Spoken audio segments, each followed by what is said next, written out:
Welcome to English Baba channel. Class 8 English Poorvi book से chapter number 4 है a tale of valour, major Somnath Sharma. आज हम करेंगे इसके क्वेश्चन आंसर और एनसीईआरटी सॉल्यूशन। तो जल्दी से वीडियो को लाइक कर दो। आई होप चिल्ड्रन आपने वीडियो को लाइक कर दिया है और अभी तक चैनल को सब्सक्राइब नहीं किया तो सब्सक्राइब कर दो सो दैट आपको हमारे सारे अपडेट्स मिलते रहें। क्वेश्चन नंबर 1 जो है, आपको क्या करना है, arrange the following events in chronological order. Chronological order का मतलब होता है सीक्वेंस में लगाने हैं। तो इन्होंने आपको ना ये 8 पॉइंट्स दिए हुए हैं। तो चलो इनको सीक्वेंस में जब हम लगाएंगे, सबसे पहला तो इन्होंने करके दिया, नंबर 1 पे आएगा नंबर 1 वाला, major Somnath Sharma was born in 1923 में बॉर्न हुए थे। इसके बाद आएगा number 4, major Somnath Sharma underwent training at the royal military में ट्रेनिंग के लिए गए थे। फिर आएगा number 6, major Somnath Sharma was commission into 19th Hyderabad regiment में इनको भर्ती दे दी गई।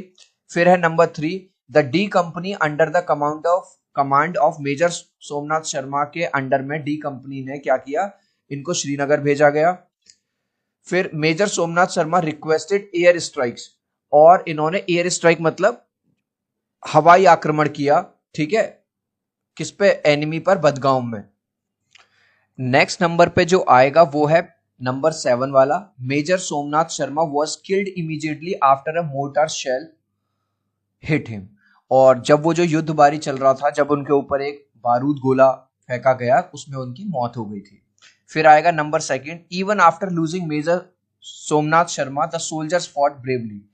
मेजर की मौत होने के बाद भी उनकी वीरगति को प्राप्त हुए वो, उनके जो सोल्जर्स थे वो बहादुरी से लड़ते रहे। और लास्ट में तो 8 वाला है ही, major Somnath was the first recipient of the Param Vir Chakra, जो सबसे पहले मिला वो उनको ही मिला था।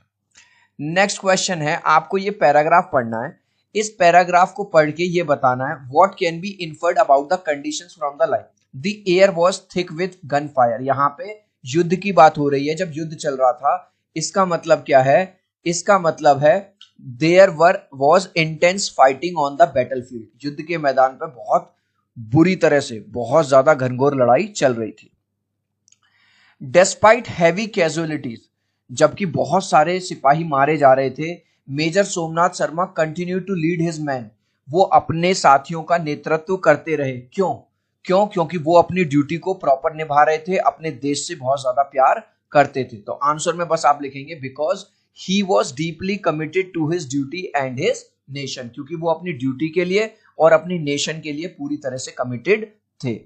नेक्स्ट, अब यहां है अजर्शन और रीजन दिया गया है, ठीक है, आपको बताना है कौन सा ऑप्शन सही है। तो अजर्शन में है, major Somnath Sharma move fearlessly through the battlefield. Battlefield में अपनी जान की परवाह ना करते हुए भी वो हर चीज को अच्छे से अपना जो लीड कर रहे थे, even though he was injured, बुरी तरह से घायल हो गए थे। अब इन्होंने इसका रीजन दिया है, he believed his courage was important to motivate the soldiers. क्योंकि उनको ये पता था कि अगर मैं ही मोटिवेटेड नहीं रहूंगा, मैं ही करेजियस नहीं दूंगा, तो मेरे सोल्जर कहां से दिखाएंगे। तो बिल्कुल सही बात है। तो राइट आंसर है A, both A and R are true. और जो आर है, जो रीजन दिया गया है, वो बिल्कुल सही है। भाई अगर राजा ही हमारा करेजियस ना हो तो क्या सेना करेजियस बन सकती है? नहीं। तो राइट ऑप्शन है A. Next, fill in the blank. आपको दो ऑप्शन दिए गए, एक ये और एक ये। Major Somnath Sharma was filling magazines. Magazine क्या होता है? जब बंदूक में कारतूस खत्म हो जाते हैं, गोलियां खत्म हो जाती हैं, उसमें मैगजीन भरी जाती है। And encouraging his men to hold their ground despite, इसका राइट आंसर है इंजरीज। मतलब घायल होने के बावजूद, उनके चोट लग गई थी, फिर भी उन्होंने मैदान नहीं छोड़ा। मेजर सोमनाथ शर्मा ने अपने आदमियों की, अपने सोल्जर्स की बंदूक में गोलियां भरते रहे और क्या करते रहे, उनको इनकरेज करते रहे, आगे बढ़ो आगे बढ़ो। अब यहां पे एक पैराग्राफ दिया गया है, इस पैराग्राफ को पढ़ के हमें यह बताना है, what can be inferred about Somnath Sharma's early influences. जो अर्ली इन्फ्लुएंस मतलब वो जिस घर से आते थे, उस घर में जो उनके पापा थे वो भी सेना में थे। तो इसका आंसर है, his family and heritage inspired his bravery and sense of duty. क्योंकि उनका पालन पोषण ऐसे घर में हुआ था जिसमें उनके फादर भी सेना में थे, उन्होंने सेना को इतने साल दिए थे, है ना, और भारत की सेवा करी। तो ये ही कहीं ना कहीं, ये ही ब्रेवरी, ये ही चीज उन्होंने अपने घर में सीखी थी। Identify whether the following statement true या फॉल्स बताना है। Somnath Sharma belong to a wealthy family, ये कह रहा है कि जो सोमनाथ शर्मा थे वो बहुत अमीर फैमिली से बिलोंग करते थे? नहीं, ऐसा कुछ नहीं है। ठीक है, नॉर्मल फैमिली से आते थे, नॉर्मल, तो ये फॉल्स हो जाएगा। Next question, what does the phrase serve the nation with distinction? उनके फादर ने भी, जो उनके फादर थे जनरल अमरनाथ शर्मा, उन्होंने भी देश की सेवा करी थी उनकी तरह ही। और serve the nation with distinction का मतलब है कि सोमनाथ शर्मा की तरह उनके पिता ने भी अपनी सारी ड्यूटीज बहुत अच्छे से निभाई थी। तो आंसर लिखेंगे major general Amarnath Sharma. Children confuse मत होना, अमरनाथ शर्मा सोमनाथ शर्मा के फादर हैं।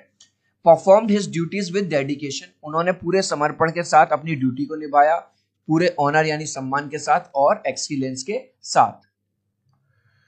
नेक्स्ट क्वेश्चन है, रिप्लेस द अंडरलाइन फ्रेज जो विजुअली चार्मिंग है। My family and I visited a popular hill station पे गए थे मैं और मेरी family, and stayed in an old but visually charming, एक पुराने से लेकिन बड़ा सुंदर सा दिखने वाले घर में रहे थे। तो विजुअली चार्मिंग का दूसरा मतलब पूछ रहा है, अंडरलाइन फ्रेज का मतलब है पिक्चरस्क। ठीक है, पिक्चरस्क किसको बोलते हैं? जो चीज दूर से देखने में अच्छी दिखाई दे। अब है आपके question answer, answer the following. Question number 1 देखिए, major Somnath's legacy of courage and devotion to the nation remains forever alive, forever alive. जो मेजर सोमनाथ जी की जो लेगेसी है, उनके साहस की जो कहानी है, उनके डिवोशन समर्पण की जो कहानी है, वो हमारे देश को हमेशा हमेशा के लिए जिंदा रहेगी, मतलब वो मरकर भी नहीं मरेंगे। और what is the significance of the repetition in this line? देखो, फॉर एवर अलाइव राइटर ने दो दो बार लिखा है। इसका सिग्निफिकेंस ये है क्योंकि उन्होंने जो वीरता दिखाई वो छोटे मोटे लेवल की नहीं थी, जो डेडिकेशन दिखाया वो छोटे मोटे लेवल का नहीं था। ठीक है, उन्होंने अपनी जान की परवाह ना करते हुए अपने देश की चिंता करी। तो आंसर कैसे लिखेंगे? पूरा क्वेश्चन में से the significance of the repetition in this line, पूरा क्वेश्चन से लिखा, emphasise the lasting impact of major Somnath's bravery and devotion. ये जो लाइन है उनकी क्या दिखाती है? उनकी ब्रेवरी को बताती है और उनके डिवोशन को बताती है, जो कभी भी खत्म होने वाला नहीं है। Next, why do you think major Somnath leadership was critical during the battle of Badgam? जब वो बदगांव वाला बैटल हुआ था, उनकी लीडरशिप क्रिटिकल क्यों थी? क्योंकि अगर वो ना होते, अगर उनकी जगह कोई और होता और जो वहां से भाग जाता, जो अपने सोल्जर्स को क्या नाम है मोटिवेट ना करता, तो हो सकता है जो श्रीनगर है उस पे एनिमी दुश्मन का कब्जा हो जाता। तो आंसर कैसे लिखेंगे? पूरा क्वेश्चन में से major Somnath leadership was critical during the battle of Badgam, पूरा क्वेश्चन में से लिखा because he remained under calm under pressure. इतने प्रेशर होने के बावजूद में उन्होंने हिम्मत नहीं हारी। इंस्पायर्ड हिज मैन, अपने आदमियों को, अपने सोल्जर्स को वो इंस्पायर करते रहे। To fight bravely despite injuries, जबकि वो घायल हो गए थे, चोट लग गई थी, फिर भी वो अपने सैनिकों को मोटिवेट करते रहे। What were major Somnath's last word? उनके लास्ट वर्ड क्या थे? उन्होंने कहा था the enemy is only 50 yards from us, 50 yard की दूरी पर है। और देखो, मैंने चिल्ड्रन जब ये वाली लाइन पढ़ी तो मेरी आंखों में तो आंसू आ गए थे। मुझे नहीं पता कि तुम पे क्या असर होगा। यहां पे इस लाइन को देखो, I shall not withdraw an inch but will fight to our last man. मैं 1 इंच भी पीछे नहीं हटूंगा और डटा रहूंगा अपने आखिरी आदमी तक। समझ रहे हो कितनी बड़ी बात है? एक आदमी जो घायल हो चुका है, अपनी जान की परवाह नहीं कर रहा, वो ये मैसेज दे रहा अपनी बटालियन को आगे कि मैं 1 इंच हटने वाला नहीं हूं, क्योंकि मैं भारत मां का बेटा हूं। तो आंसर कैसे लिखेंगे? Major Somnath last words were I shall not withdraw an inch, 1 inch भी पीछे नहीं हटूंगा, but will fight to the last man and the last round, आखिरी गोली बचने तक, और मेरा जितने भी आखिरी आदमी के बचने तक, आखिरी सोल्जर के बचने तक मैं लड़ाई करता रहूंगा अपनी अंतिम सांस तक। What do these reflect about his sense of duty? इससे तुम्हें क्या पता चलता है? These words reflect his commitment for his nation. इन शब्दों से हमें पता चलता है कि कितना जो मेजर सोमनाथ शर्मा थे अपने नेशन के लिए और अपनी ड्यूटी के लिए कितने ज्यादा समर्पित थे। चिल्ड्रन, अगर आपको इस वीडियो से वैल्यू मिल रही है, अच्छा लग रहा है, तो आपसे एक छोटी सी रिक्वेस्ट करूंगा, प्लीज वीडियो को एक लाइक कर देना। मैं 3 तक काउंट करूंगा चिल्ड्रन, प्लीज वीडियो को लाइक कर देना। 1 2 3। आई होप चिल्ड्रन आपने वीडियो को लाइक कर दिया है, चैनल को सब्सक्राइब कर दिया है। Thank you guys.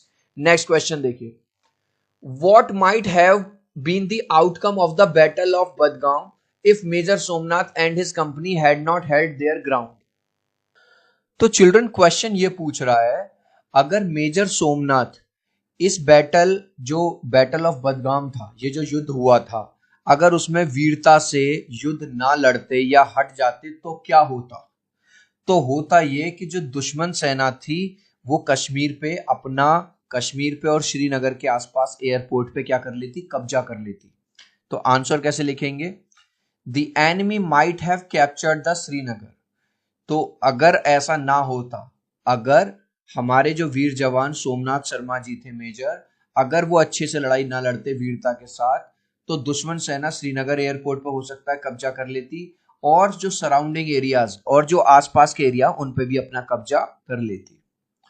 Why do you think Major Somnath story continue to inspire soldiers and civilians today? आपके हिसाब से आज की डेट में भी जब आज के बच्चे, आज के लोग, आज के सोल्जर जब मेजर सोमनाथ शर्मा की कहानी सुनते हैं तो क्यों इंस्पायर होते हैं? इंस्पायर होते हैं उनके डेडिकेशन की वजह से, इंस्पायर होते हैं कि उन्होंने अपनी जान की चिंता नहीं करी, ठीक है, और अपने देश के लिए अपनी जान तक कुर्बान कर दी। तो आंसर कैसे लिखेंगे? Major Somnath story inspire people because it embodies courage, क्योंकि ये साहस की गाथा को बताती है, ठीक है, पेट्रियोटिज्म, जो मतलब देशभक्ति है उसके बारे में बताती है, एंड सेल्फलेस सेक्रीफाइस, देश के लिए बिना किसी स्वार्थ के अपनी जान तक दे दी। इसीलिए आज भी सबको ये जो कहानी है मेजर सोमनाथ शर्मा की वो इंस्पायर करती है। How can the values demonstrated by major Somnath Sharma, courage, duty and self sacrifice, be applied in our daily life? जो भी वैल्यूज उन्होंने डिमॉन्स्ट्रेट की है, हम अपने दैनिक जीवन में कैसे उनको अप्लाई कर सकते हैं? These values can guide us to face challenges bravely. अगर ये वैल्यूज हम अपने जीवन में उतारेंगे तो हम जो चैलेंजेस आते हैं उनको ब्रेवली स्वीकार कर पाएंगे, एक्सेप्ट कर पाएंगे, and take responsibility for our action, और अपने एक्शंस की रेस्पॉन्सिबिलिटी भी हम खुद ले पाएंगे। अब है चिल्ड्रन लेट अस लर्न, एक तरफ है कॉलम 1, एक तरफ है कॉलम 2, इसको हमें मैच करना है। तो कॉलम 1 में लिखा है fight to the last man, बिल्कुल आखिरी आदमी तक लड़ाई करना, हिम्मत ना हारना। तो इसको मिलाएंगे सेकंड वाले से, the soldiers fought valiantly until each one laid down his life for the nation.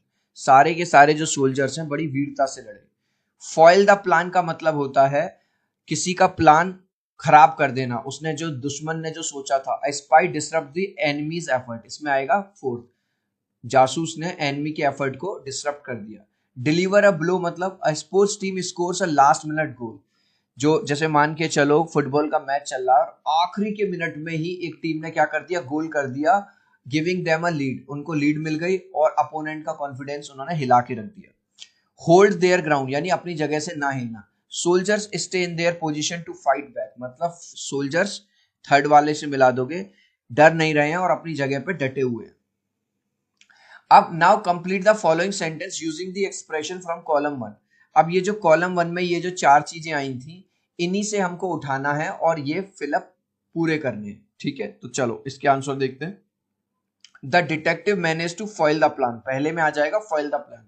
Detective ने एनिमी का क्या कर दिया? प्लान फॉइल, डिस्टर्ब, खराब कर दिया। The company's new advertisement campaign was meant to deliver a blow, company का जो एडवर्टाइजमेंट कैंपेन चला था वो दूसरी कंपनी को यानी कंपटीटर्स की सेल्स को क्या करने वाली थी? ब्लो करने वाली थी, एक झटका देने वाली थी। The hiker choose to hold their ground, hikers कौन होते हैं? जो माउंटेन पे चढ़ते हैं, उन्होंने वो डरे नहीं, डेस्पाइट द हैवी रेन, बहुत बारिश हो रही थी, वो डटे रहे अपनी जगह पे। Despite being heavily outnumber the soldiers vowed to defend their homeland and fight to the last man, जबकि जो सोल्जर्स थे बहुत कम थे, उन्होंने शपथ खाई कि हम डटे रहेंगे और लड़ते रहेंगे आखिरी मैन तक। फिर से चिल्ड्रन इधर कॉलम 1 है, इधर कॉलम 2 है, हमको मैच करना है। कॉलम 1 में हमको दिया है रेजिमेंट, रेजिमेंट को मिलाओगे नंबर 2 से, a permanent unit of an army, army की एक परमानेंट यूनिट जो होती है। फिर है स्क्वाड्रन, स्क्वाड्रन है स्मॉल यूनिट, छोटी सी यूनिट होती है, टिपिकली कंप्राइजिंग, इसमें 12 से 24 एयरक्राफ्ट, हवाई जहाज होते हैं, ठीक है। Fleet, a group of ships selling together, ये पानी में चलने वाले जहाजों का ग्रुप होता है, engaged in same activity under the same ownership. फिर है बटालियन, बटालियन क्या होती है? नंबर 1 से मिला हुआ, a large group of troops, मतलब सेना की एक टुकड़ी होती है जो बैटल के लिए, किसके लिए जा रही है, युद्ध के लिए जा रही है। स्पेशली एन इन्फेंट्री यूनिट मतलब पैदल।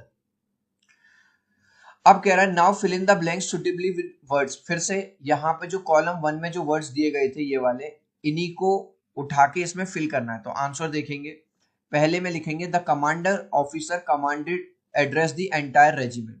पूरे के पूरी सेना की टुकड़ी को क्या किया, कमांडिंग ऑफिसर ने एड्रेस किया। The admiral ordered entire fleet, पूरे के पूरे फ्लीट को उसने ऑर्डर दिया टू सेल फॉर बैटल, मतलब अभी हमने बताया था जो शिप का जो ग्रुप होता है वो बैटल के लिए जा रहा है। फिर द बटालियन ऑफ इन्फेंट्री मतलब पैदल, पैदल चलने वाले को क्या बोलते हैं, बटालियन, पूरी एक बटालियन है सोल्जर्स की। और squadron of fighter jet, fighter jets का जो स्क्वाड्रन है was sent to intercept the enemy planes, enemy planes को खत्म करने के लिए स्क्वाड्रन भेजा गया एक फाइटर जेट का। अब है रीड द फॉलोइंग वर्ड्स, इनको पढ़ने के बाद ये 1 2 3 ये ऑप्शन दिए ये भरने। To take and seize control, किसी पे कंट्रोल कर लेना पूरी तरह से, ठीक है, तो इसको बोलते हैं हम ओवरथ्रो कर देना किसी के सिंहासन को। तो पहले वाले में आप क्या लिख दोगे, ओवरथ्रो। टू इन्वेड और occupy an area in large number, किसी एरिया पे आकर जोर जबरदस्ती आपने कंट्रोल कर लिया उसको बोलेंगे ओवररन। टू फ्लड और ओवर पावर समवंस और समथिंग इमोशनली, इमोशनली किसी को अपने कब्जे में कर लेना ओवरवेल्म, है ना। अब ये कह रहा है now create a list of at least 5 other words that begin with over, over से शुरू होने वाले 5 वर्ड बताने हैं और उनको सेंटेंस भी बनाना है। तो पहला वर्ड हमने देखा, पहला वर्ड हमने लिया overcome, we shall overcome one day, हम एक दिन कामयाब होंगे। दूसरा लिया हमने overcook, be careful do not overcook the pasta, जब हम कोई चीज बनाते हैं तो कई बार सामने वाला कहता है ना, अरे ध्यान रखना यार जल ना जाए। Overuse, if you overuse the mobile your eyes will hurt, अगर मोबाइल ज्यादा यूज करोगे तो तुम्हारी आंखों में दर्द होगा। Overreact, do not overreact to small problem, छोटी छोटी प्रॉब्लम्स पे ज्यादा ओवर रिएक्ट मत करो। ओवर स्लेप्ट, जरूरत से ज्यादा सोना, I miss the bus because I over slept this morning, आज सुबह की बस छूट गई क्योंकि आज मैं सुबह तक ज्यादा देर तक सोता रहा। अब ये कह रहा है कि इन सेंटेंसेस में कहीं पे सी का यूज हुआ है और कहीं पे एस का, जैसे ADVI एडवाइस जो है नाउन है, लेकिन जब इसमें एस लग जाता है तो ये वर्ब बन जाता है, ठीक है। अब आपको इस 1 2 3 4 में जो ऑप्शंस दिए गए हैं वो फिल करने, तो ये बहुत इजी है। The teachers is always helpful, तो पहले वाले में तो आप लिख दोगे एडवाइस, टीचर की जो एडवाइस है वो यहाँ पे लिख देंगे एडवाइस, सी वाला। And she continues to advise, और यहाँ पे लिख देंगे एस वाला। चारों में यही होगा, जो पहले नंबर पे है वो तो यहाँ जाएगा और जो दूसरे नंबर पे है वो यहाँ जाएगा, यानी कि यहाँ पे नाउन आएगा। जैसे the musicians believe that daily practice, musician को ये विश्वास है अगर वो डेली प्रैक्टिस करेंगे तो उनका जो परफॉर्मेंस है बेहतर हो जाएगा, ठीक है। रेडी टू प्रैक्टिस, दूसरे वाले में practice. The scientist uses a strange device, scientist एक अजीब सा डिवाइस यूज करते हैं, पहले वाले में ये वाला, दूसरे वाले में डिवाइस एस वाला। द विलेज, पहले वाले में काउंसिल, दूसरे वाले में एस वाला, तो इजी है।